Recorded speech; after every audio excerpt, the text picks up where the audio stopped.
Am 9. November war ich im Keller der Umweltbibliothek. Wir haben an unserem Computer gesessen, wir haben die neueste Ausgabe des Telegraph vorbereitet. Da kam eben auch die Pressekonferenz von Schabowski und dann die Meldung in den Nachrichten, also die ersten Meldungen, die DDR öffnet Grenze, 20 Uhr Tagesschau. DDR öffnet Grenze, wir haben das ja genau gehört, wir haben die Pressekonferenz verfolgt. Schabowski hatte gesagt, es können Reiseanträge gestellt werden und sozusagen man kann da hingehen, kann beantragen, dass man eine Reise ins westliche Ausland auch machen will oder vielleicht auch in die Staaten im Osten, wo man auch normalerweise jetzt nicht mehr hinkam, 89, die hatten ja wieder alles dicht gemacht. Aber ob die das dann genehmigen, ne, das wäre ja wieder in Frage gewesen. Also, aber in der Tagesschau wurde schon gemeldet, DDR öffnet Grenze. So, und dann haben wir also immer unser Blatt weitergemacht, die Abzüge wurden gedruckt, die anderen haben geschrieben und dann änderten sich die Meldungen. Und dann kam dann irgendwann die Berichterstattung, dass die ersten Leute durchgelassen wurden. Also die kamen Bornholmer Straße. Und ja, was jetzt machen? Ja, wir müssen unser Blatt fertig machen. Also die haben da ein paar durchgelassen, aber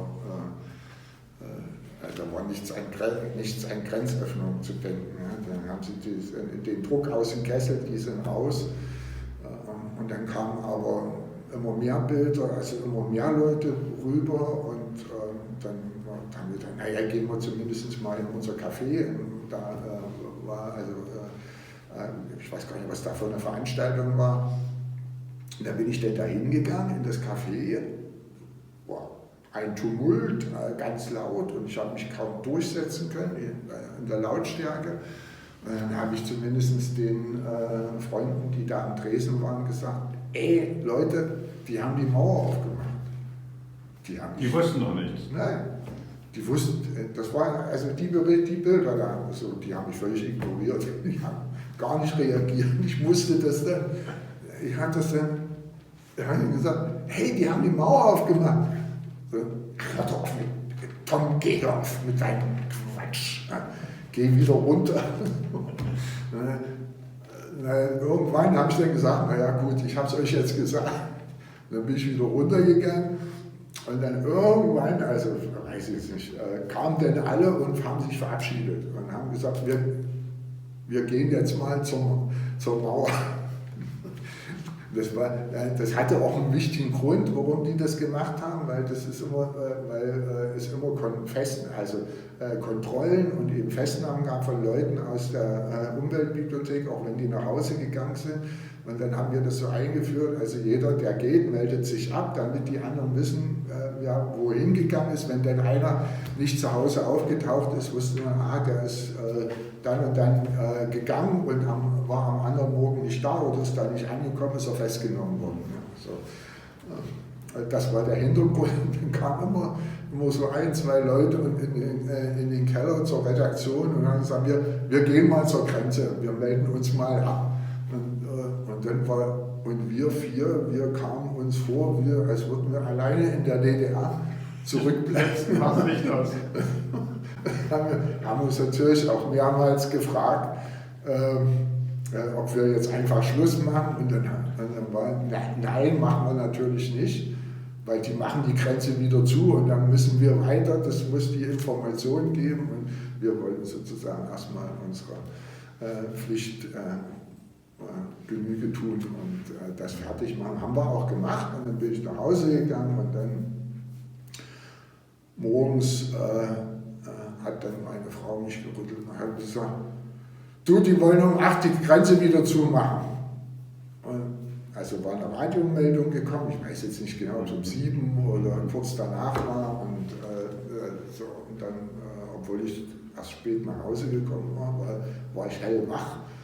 Und dann habe ich nur gesagt, komm, wir gehen jetzt, die Kinder gehen nicht in die Schule, wir fahren jetzt zur Oma, damit die wenigstens einmal gesehen haben, wo ihre Oma wohnt. Meine Mutter wohnte in Westberlin, in Lichterfelde.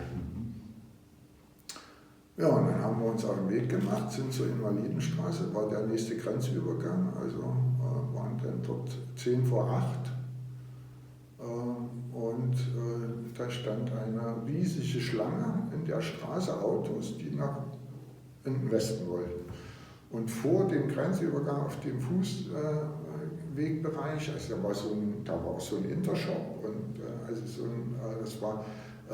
das war dann doch ein größerer Bereich, also standen hunderte Leute. Da wären wir nie durchgekommen bis um 8.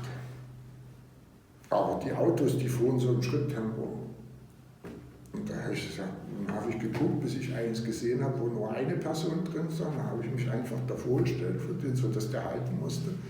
Und habe den gefragt, ob er uns mitnimmt. Und dann sind wir ins Auto eingestiegen und dann sind wir da durchgefahren. Und die haben uns einfach auch so durchgewunken, also unvorstellbar durchgewunken. Da waren wir vor um 8 noch durch.